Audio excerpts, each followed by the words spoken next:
Hey guys, and welcome to Roadmap MBA YouTube channel. I am Izzy and I'm going to be talking to you guys a little bit today about red flags in the workplace. So, just so you have an idea of how today's presentation is going to go, I'm just going to have 5 different red flags of things in the workplace that you should definitely look out for, things that you should not ignore, and you know when you get that gut feeling in your stomach that something's wrong, these red flags are definitely something that will be wrong and that you should definitely bring up to either HR, or look at different possibilities about that. This video is really for people who either aren't sure, like if they're beginning their career, they aren't sure what's a red flag and what isn't, or, what's appropriate and what's not. And these red flags are definitely things that are not appropriate in the workplace. I'll be sharing 5 of them with you today.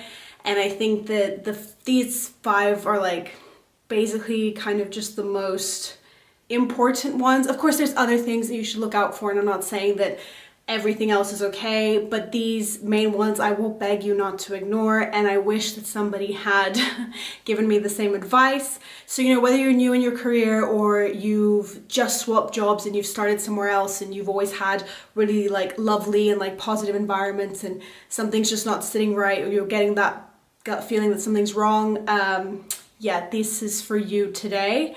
I think that especially when you start out, we're most vulnerable to these things because we don't know what's acceptable and what's not. But yeah, I will be talking to you about it today. I think, first of all, I should probably introduce myself. I'm Izzy and I'm currently a manager, a media manager, and I have worked at, I want to say 4 or 5 different big companies, all usually within the media space and publishing. I started off at publishing, and yeah, I think you could tell from my accent, I am not English, not UK, not a British person. I was going to say I'm not UK based, but that's a lie, I am UK based. I'm just not British. I call my accent international because I went to a British / international school from the age of 4. I grew up in Portugal, but I was actually born in Brazil, so I'm a little bit of like a mutt. I'm a little bit of everything. Yeah, born in Brazil and then moved to Portugal at the age of 4. As you can see from this little painting that I have that I hang, it's just a beach in Brazil. It's a really pretty one in Guarujá. Yeah, just thought I'd share that with you because it's pretty and you don't need to look at my face all the time. So you can look at that, it's a pretty picture. So I have that here on my desk. So I'm Brazilian, Portuguese, and I grew up in Portugal for most of my life.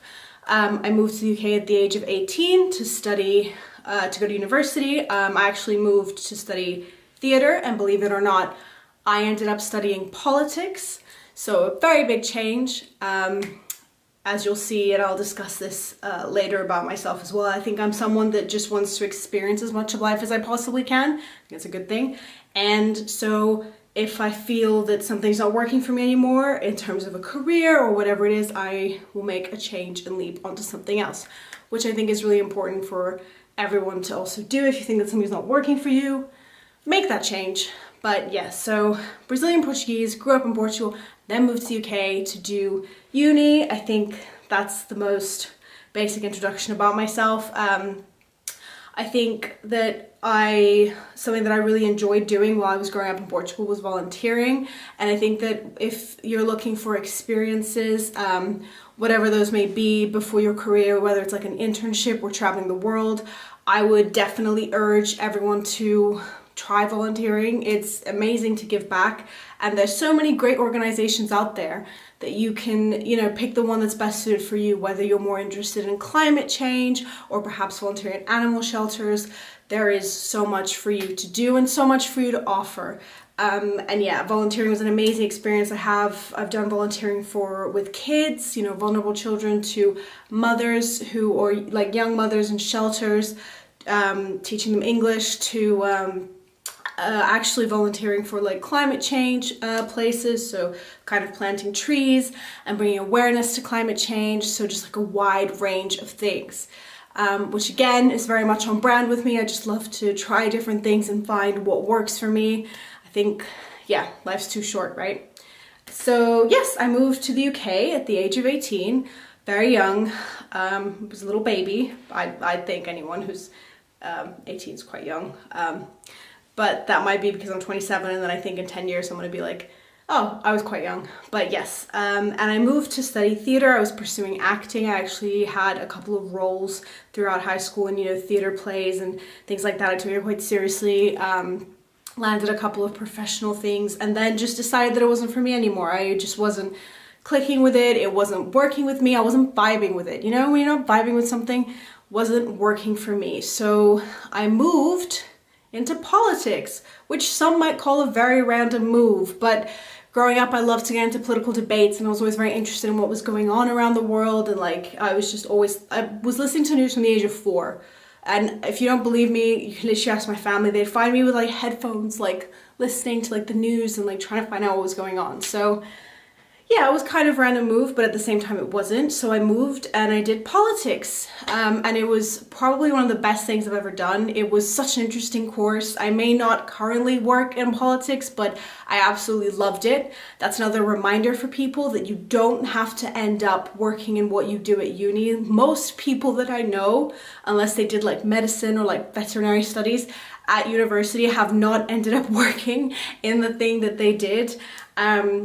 So yeah, if you are also trying to find out what to do at uni and you're not quite sure, I'd say just go for whatever you think that you are currently liking or enjoying the most, because I definitely don't regret doing politics. I loved it. I had amazing experiences from it, and all the debates that we got and everything that I learned about, the UK government to international governments and how they work and how different it is. It was genuinely one of the best experiences of my life, so I highly recommend. Also, I know the video is we're going to be talking about red flags in the workplace, but if there is something that you want to do and you're not sure if that's what you want to do forever or if that's going to work out, just go for it, just try it. I think that's really great advice, and I'm glad that I always have that mentality, so I want everyone else to have that mentality also.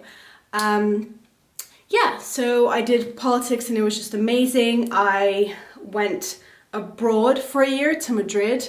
I studied abroad. I studied international politics in Madrid at a university called Universidad Pontificia de Comillas, and it was amazing. Living in Madrid was probably one of the best experiences I've ever had as well. So you never know where things can lead to, or something I'd say. You might try something, you don't know if it's going to work out or not. I definitely recommend whatever you want to do to just go for it, because life's too short. And yeah, I don't know if this was obvious from the beginning, but I do speak Portuguese because I was born in Brazil and I grew up in Portugal. So I speak Portuguese and English fluently, and from studying in Madrid, but also I took it into my own hands. I started taking Spanish classes before going there. I also do speak Spanish fluently. I don't have the best accent in Spanish. If there are any people out there who speak Spanish, they'll probably be able to know that or notice that my accent is not the best. I tried to adopt the Madrid accent when I was there, but I think it sounds more like an Italian person trying to speak Spanish. But yeah, I speak 3 languages, Spanish, Portuguese, and English, and I definitely wouldn't have learned Spanish had I not gone abroad. So again, just a reminder to do what you want. You never know where you're going to end up, and you never know the opportunities they're going to bring to you. And because I had that extra language, I also, during the pandemic, I was transitioning between roles, and I was trying to get a role, and I managed to get a role because I spoke Spanish fluently. So one of my, I'd say responsibilities, right? One of my responsibilities in my role was to translate things in Spanish. So I think that that's another really important lesson, that you never know where it's going to lead you, but you never know what life skills you'll also acquire that can help you out in the future. I did politics thinking, okay, I'll end up in politics. This is going to be really useful. And I mean, it was, but I didn't end up doing it. But it did lead me to Madrid, where I learned the language fluently. I learned Spanish, and that led me to being able to land a role in the pandemic when I was really struggling. I know a lot of people were really struggling. It was not a good time to be unemployed, with everything going on, especially because we were all stuck at home. But yeah, you just never know what's going to lead to you, and you never know what's going to happen and what's going to be useful. Today I want to speak to you guys because I'd say I have quite a few years under my belt of experience in building a career and jumping from one thing to another. I know there's a popular term out there on TikTok called squiggly careers, and it's catching fire a little bit. I know Newsweek did a feature on it. Definitely something that I've adopted. Not a lot of people do, but it's beginning to grow in a trend, and I think more like Gen Z and early millennials are doing it, so it's good to see. I'd always like to like have like new things, and I always say like, not out with the old, in with the new, but new emerging trends are usually a good thing. So yeah, it's great to see people are doing it more and just kind of using it to figure out what they want. So yeah, because I have a lot of experience in a career, or not all of it, but I have a certain amount of experience, I thought I could talk to you guys today about red flags in the workplace. And I'm gonna get out my little red flags in a moment. Yes, I have some really cute props, and I will show you each red flag that I named. I'd say usually red flags has become a term that is kind of like also catch like caught on fire, like we're using it for everything. It's usually like relationships, but now it's like about boundaries and terms like that. So yeah, I wanted to also show you guys, or talk to you guys about red flags in the workplace. Okay, because I don't think this is a term that we talk about a lot in the workplace, or we will say like, if you look on LinkedIn and you scroll through, there'll be posts about people saying that, it's important to respect boundaries, or, it's important that your employer considers how you're feeling and things like that. But I haven't seen anyone actually like sit down, do a video. Maybe I haven't searched hard enough, but I believe I haven't seen it yet. And someone sit down or stand up and say, these are the red flags that you should look out for in a workplace. Because I think a lot of people, when you start your first job, you're not quite sure what's acceptable and what's not. I mean, you have an idea, right? But there's like ideas and like ideas. And I think that it's just one of those things where like, we're just not quite sure what is okay and what isn't. And, to each their own, people have different boundaries, people have different things that they want. But I think personally, there's just certain things that cannot be ignored for your mental health and for those around you as well. Because everyone wants to see you happy and smiley and thriving. And I think that there's just certain things that we need to touch upon. And I think there's certain things that people need to watch out for. And it shouldn't be accepted. And yeah, but like I said, when we start out, we're just bright and just really excited to get into a career and start working, or some of us are sad to be leaving uni. I know I was definitely like a mix of both. But I was definitely excited to start earning money, like full time, instead of having to like do part-time jobs at uni. And I think that I certainly wasn't aware of what was acceptable and what wasn't. And I think that a lot of people aren't. When you're starting off, it's like when you're starting off anything, you're not quite sure how things work. You're not quite sure how people should treat you. You're not quite sure how people should address you, and like a myriad of other things. So I wanted to jump on and discuss what I think is acceptable and what I think isn't acceptable. And I think that these red flags, I've made them quite like, I'd say like specific, but at the same time, they're like, there's a theme to them. I just think that these are things that everyone should abide by, and I don't think that anyone shouldn't have that treatment. So yeah, I've done 5 different red flags, and I'm gonna get them for you now. I also want to make clear this video is for everyone. It's not just for people starting out in their careers. It's just usually that's when you're, I think, most vulnerable to certain behaviors. I know I was, and I think that also if you have stayed in a company for a very long time and you haven't worked somewhere else, and you've just kind of like started working somewhere else, and you're not sure kind of like how those behaviors work and if that's correct, this is also for you. You might have been very lucky or blessed that the first role you had out of uni, or whenever you started working, was with like a really lovely environment, and you decided to stay for a while, and there was progression opportunities and things like that. Unfortunately, sometimes that's not the case. But if that is for you and you started working somewhere else, I also want you to, watch this and listen to this and think, is this all okay? Is this even better? Is this worse? So yeah, I'm just gonna get my red flags and I'll be right back. Flags! Yay. Okay, so I'm going to be talking you through each red flag, and I'm going to be writing it down as I am talking you guys through it, so that we can be really clear. I can hold it up on camera, you can see what I'm talking about, and I can then go into a little bit more detail about each one and why I think they're a red flag. You know, feel free to comment below in this video if you disagree or if you agree, and if you have experienced it before, I'd love to share experiences with everyone. And just know that if you have experienced it, you're not alone. I reckon a lot of people have, and I've actually discussed with friends who have also experienced these and who ended up leaving workplaces because of these, and I think that that's probably the best thing to do.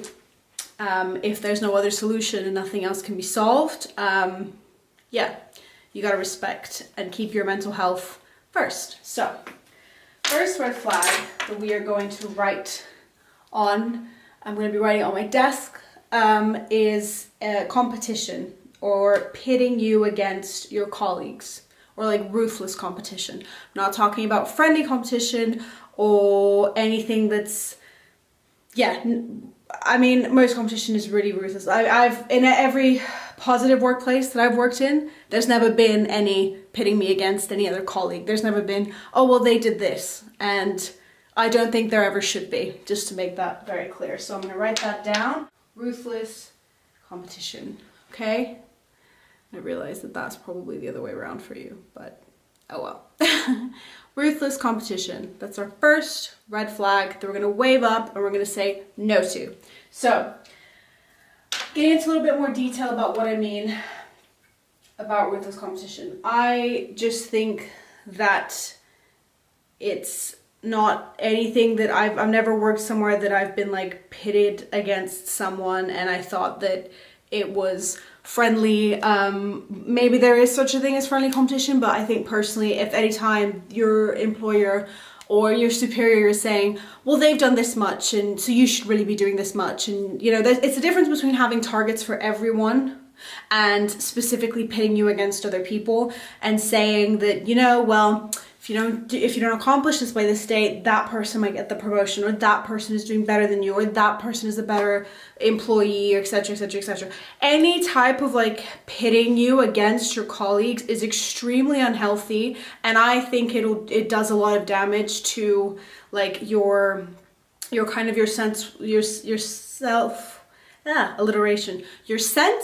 of self-worth in the workplace, and it absolutely shouldn't, but it can really affect your confidence, and I don't want that to happen to anyone. So if you feel that this is happening to you, I think the first thing to do is politely and calmly address it in like a one-to-one. You should be having regular one-to-ones anyway, you know, once every 2 weeks or once a month at least, and just say, kind of calmly and politely sit down and explain that it makes you uncomfortable when you're compared to others, and make it clear that you are happy to accept constructive feedback. You know, constructive criticism is really important, but just explain as politely as you can that being pitted against someone else makes you uncomfortable, or just say that's what you feel is happening, and you know, ask them if they actually intend or mean to say something else, because it's not coming across that way. Now, I know these conversations can be really hard and really difficult and really uncomfortable, but personally, I just think they have to be done.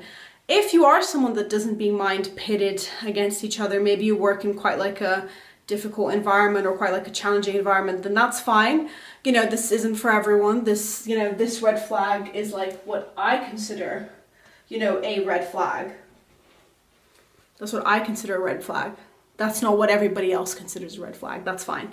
That's just what I consider it. And I know a lot of my friends consider it too. And a lot of people that I've worked with have said that that would be something that makes them uncomfortable. So if you do have a gut feeling that makes you uncomfortable and you don't like it, I would advise to have a polite conversation with your employer, your superior, to just say, hey, you know, this isn't kind of working for me. Can we maybe try it a different way? Say you love constructive criticism and you love to know how you can improve, but that's just not the way to get through to you. And you know, most employers want you to succeed because they're working for the bigger company and they want the company to succeed. So they would want to be able to tailor their constructive criticism to how you need it to be tailored to. That's what a good manager does. They want you to succeed, and they would, you know, as a manager myself, I can say that they would want to know what they can do to make you feel better, more comfortable, and how they can make it work for you. And if they don't want to do that, they're not a good manager. I said it, I'll say it again. They're not a good manager. Right, the second red flag that we are going to be discussing is, so it's a more personal one. It's less to do with your colleagues and, you know, being compared or like pitted against them. It's still not a great one though. And this is, I'm going to call it bullying, or some people may call it joking or mean jokes. They'll excuse it as a joke, but that's not a joke. And again, you're gonna have to excuse my handwriting. This is not the best marker, but here we go. And yeah, my handwriting's terrible. But bullying, I'm gonna put that red flag up and wave it, and we're gonna say no to it. And now some people can say, they'll say it's a mean joke, or they'll say they're just joking around. They won't even say mean joke, because that's another thing that they will try to do. They'll try to play it down and play it off and say, oh, you're overreacting, or you just don't understand my sense of humor. Like, there are jokes and there are jokes. Now, don't get me wrong. Like, I think if you're like super comfortable with someone and you are, you know, friends, and, you know, friends have different ways of joking. I have different ways of joking with my friends. I think something that's really important to remember, at work, it's a professional environment. So there should be no derogatory comments.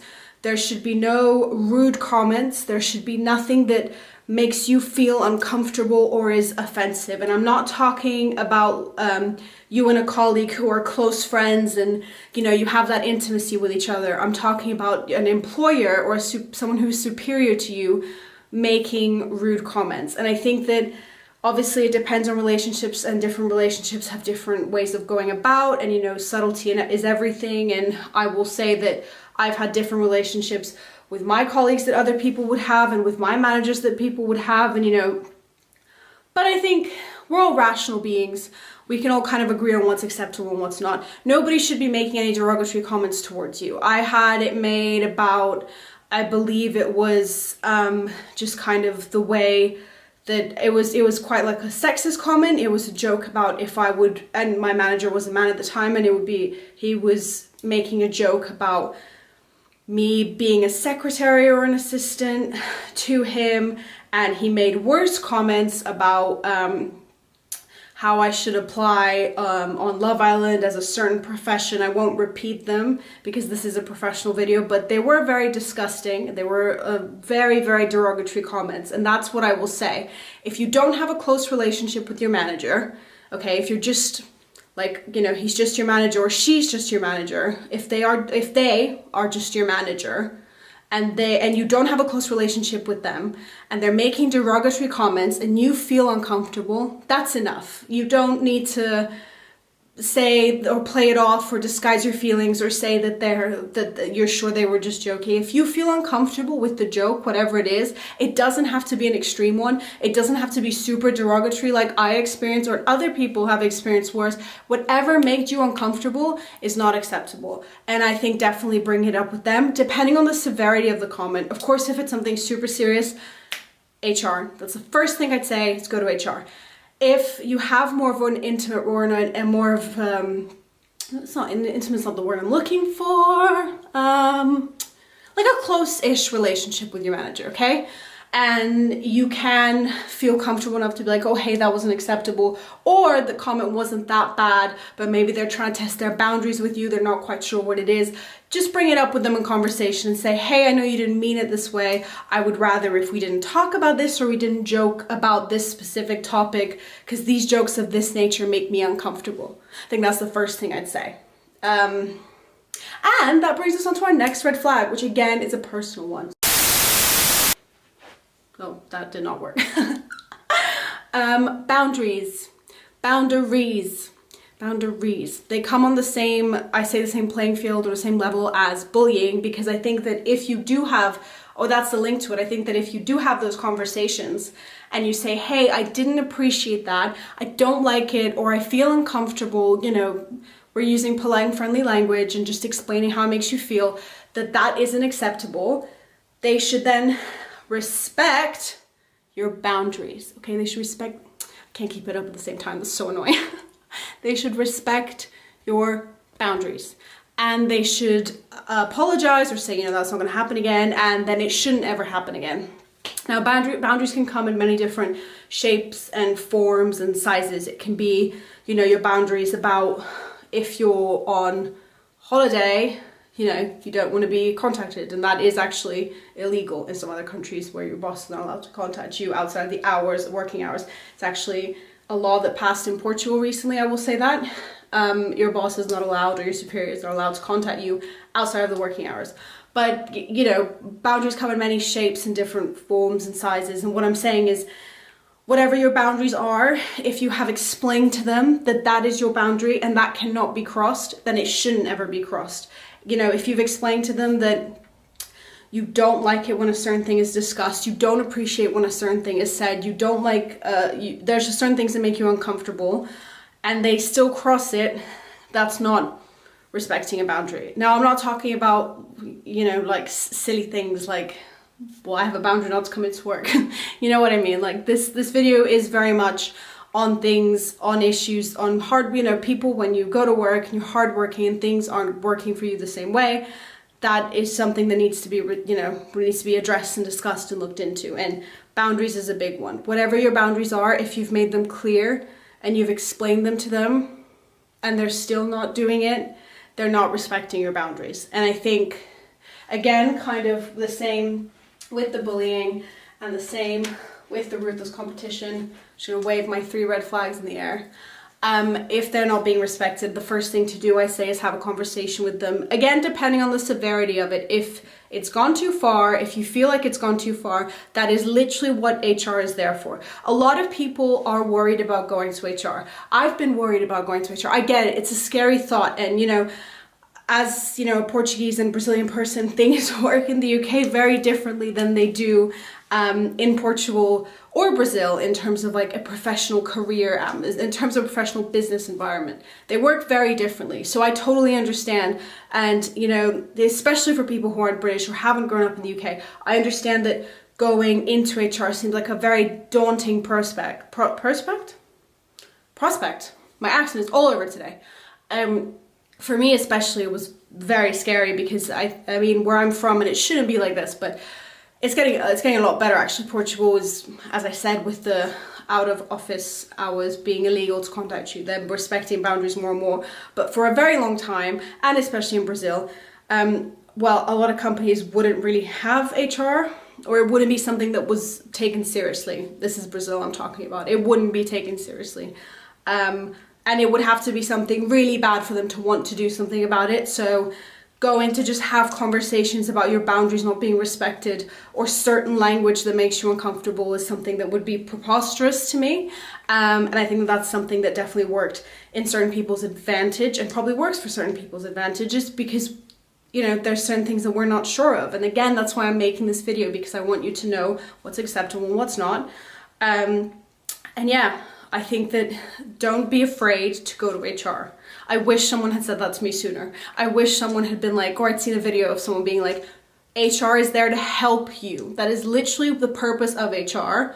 If it doesn't work like that in the company, that is not your fault, and that is not how it should be. I want to make that extremely clear. HR is there to help you, and you should be very comfortable, and you should feel comfortable and safe going to them. And if you don't, that's a problem with the company, and the company is not as open-minded or as forward-thinking that as they'd like to say, or as modern as they'd like to put themselves to be. And that's not your fault. That's not something that you should ever have to be concerned about. HR is literally meant to help you. And I've had lots of friends and lots of people that I've known who've gone to HR, and they've had really positive experiences. So I think that's the first thing to do. A lot of companies, you know, are very concerned, and more, they're more concerned with we seem to see that they're more concerned with, you know, their employees' well-being and their mental health. And I think that's a really positive thing in general. So I'd really want to just reiterate to not be afraid to go to HR. Okay, I know it's a scary prospect. I know it can be daunting, but don't be afraid to do it.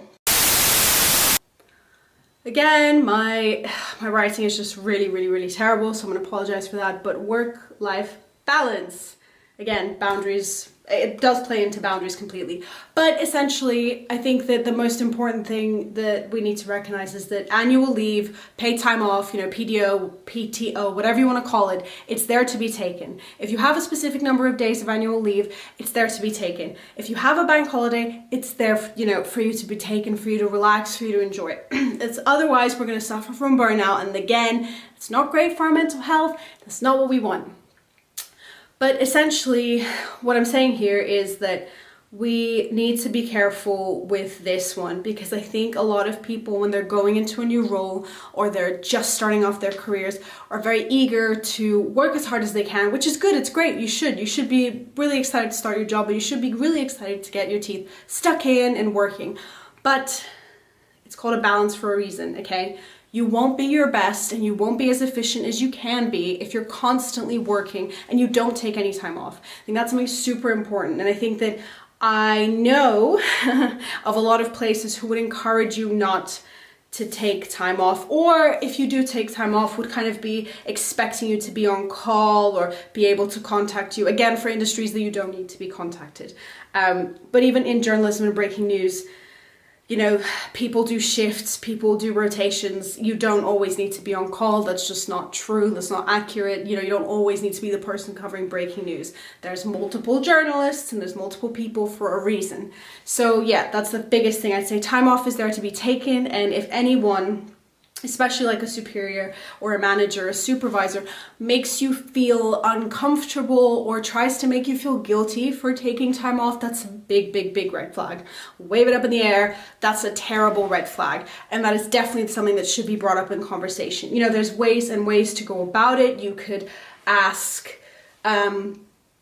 you could have a conversation in a one-to-one about time off. You could be like, oh, how come, you know, this is seen as am I okay to take time off, and see how they respond and be like, okay, sometimes I'm uncomfortable taking time off because I feel like the workload is quite high. I just want to make sure that I can, things like that. So they should never make you feel guilty about that.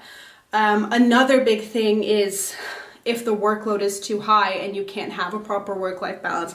I've seen it, I've worked with it, I know it. I've seen people not take, or actually, I've seen people take their weekends to work because their workload is too high. Now, your workload should never be too high that you have to work weekends unless you're a CEO, okay? That's my person, or like a founder of a company. Because then that's your project and that's completely different. You have a completely different level of responsibility on your shoulders. But you also have benefits that come with those responsibilities. Someone who's in an entry-level job or in a mid position, like not a senior position, let's say like a mid role, let's say mid leadership role, you should not be working 4 weekends in a row. I mean, if you have to work one weekend, like I understand sometimes that happens. Different roles require different things, and I have seen people in entry-level positions working one weekend or things like that. Sometimes it's in your contract, sometimes you have to cover specific events, sometimes you have to be at specific events. But if you're working 4 or 5 weekends in a row, because I'm not saying to cover specific events, I'm saying because your workload is simply too, okay, I'm gonna put this really concretely, I've got it. If you have to work several weekends in a row because your workload is too high that you can't complete it in your 9 to 5, 9 to 5:30, 9 to 6, whatever it is, that should not be happening. That is completely incorrect, and that is your supervisor's fault, or not fault, but that's your supervisor's responsibility. That's their responsibility. Your workload should never be too high that you cannot complete it in your normal 9 to 5, 9 to 5:30 hours, whatever they may be. I get having to work the occasional weekend. I can totally understand that. But more than that is just not acceptable. It's not acceptable. And I think that everyone should know this. It's not something that should ever be done. And I think that, yeah, 4 or 5 weekends in a row, that's insanity. The weekends are there for you to relax. And if you don't take them, you're gonna burn out. And on that note, you should also take annual leave and PTO, as I was saying before. But yeah, that's also a specific one on if your workload is too high. And again, I think the best thing to do is to discuss this with your manager, discuss this with your supervisor first. have a sit down meeting, explain that it's affecting your mental health, that you're burnt out. And if that still doesn't do it, and if you had a meeting with them, say, what month are we on now? We're March. Okay, so you had a meeting with them about this in January, and then 2 months later in March it's still happening, then go to HR. And again, HR is not a scary place to be. It should be warm, safe space environment where you get to go and discuss your problems. HR is there for you. So yeah, that would be my advice. Extreme micromanagement. Now, I'm not a fan of micromanaging people anyway, just because I believe that I'm someone who works best when I'm left to my own devices. I know other people, there are some that like to be kind of like guided through and like kind of like hold your hand a little bit, especially if you're new to a role. I understand that you want some more help. I completely understand that, and I think that's totally normal. I'm talking about extreme micromanaging. That's not, I'm gonna wave it in the air. It's not acceptable. It's not something, it's not acceptable if you're not comfortable with it. If someone's comfortable with it, okay. But I feel like a lot of people do, once they've started to get into the pace of things, into the swing of things, they do like to be left a little bit more to their own devices. And I think what the message sends out when you're extreme micromanaging someone, you're sending out the message that you don't trust them. And I think that it's really important to have a trustworthy relationship with your employers, because it's just, your relationship needs to be built on trust. You need to trust each other that you're doing the best thing possible together, that you're working together. And I think that when someone's extremely micromanaging you, like, asking you why you took a minute extra for lunch of your hour break, or, why you were 3 minutes late on a Wednesday, is just silly. And there's just no space or place for it, in my opinion anyway. I think that if someone's a hard worker, and if they've proven to you that they're a hard worker, there's no reason to micromanage them. I know, again, there's exceptions to this rule. You could have an employee that just, never turns up, or is always taking sick leave or whatever. There could just be someone that doesn't work hard. But for the most part, in general, most people are very hardworking, and they're usually very good at what they do. They wouldn't be doing it if they didn't like it normally, okay?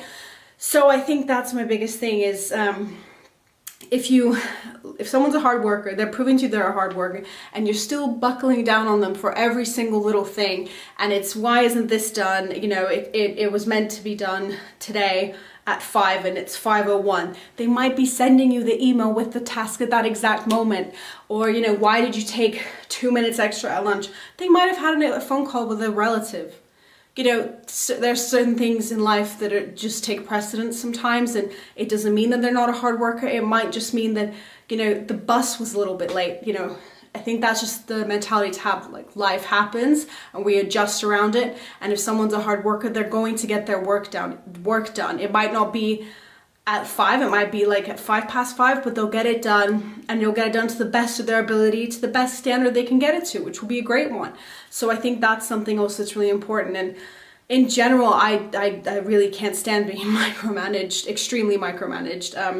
All the jobs that I've succeeded in have been the ones where I've had the most kind of like independence.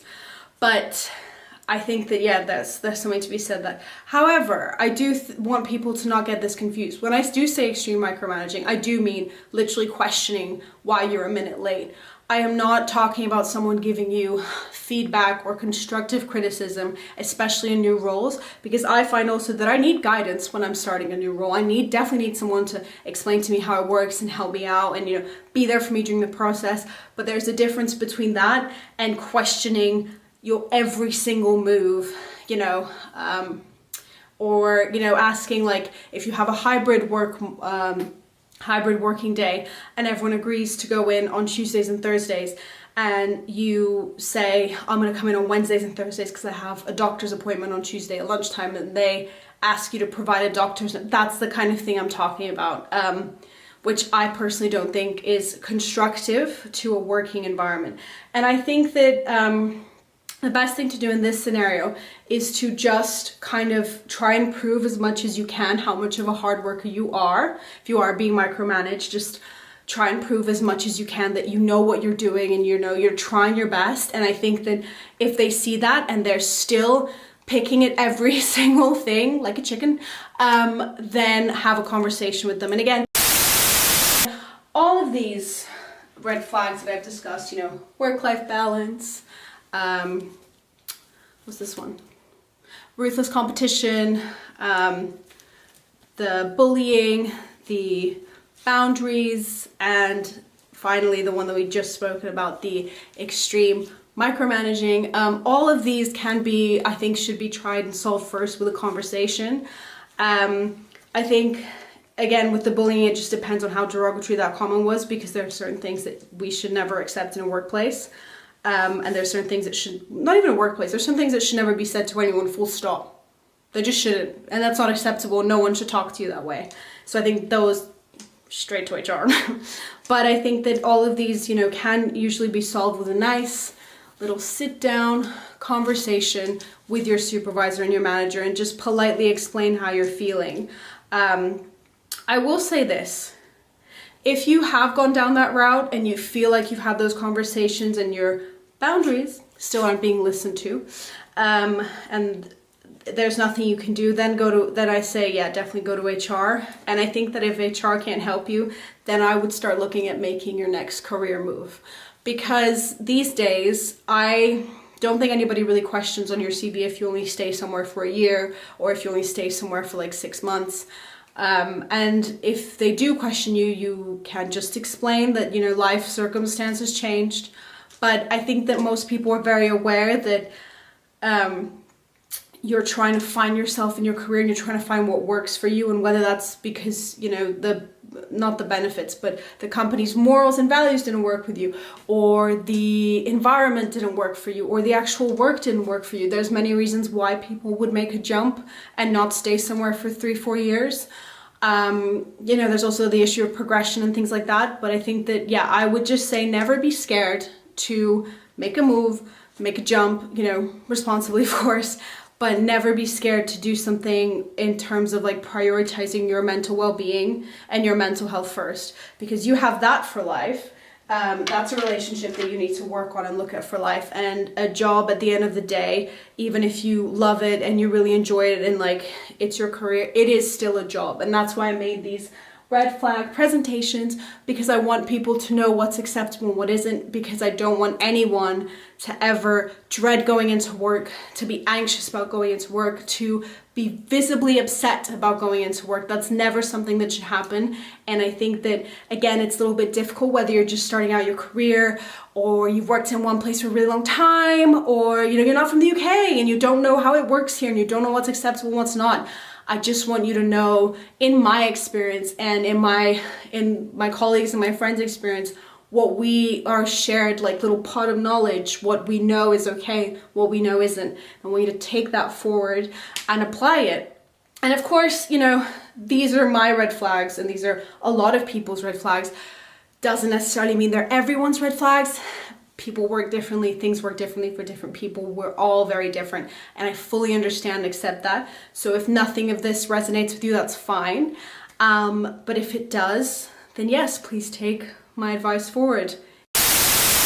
Okay, that's it for me. Thanks, guys. I've been your presenter, Izzy, today, and comment below, you know, let me know what you thought. If you agree with the red flags, if you don't agree with them, if you ever had any experiences with these, you know, and how you got out of them, so other people can also see. Because my two main things currently are having conversations and talking to HR, but I know that that is not something for everyone.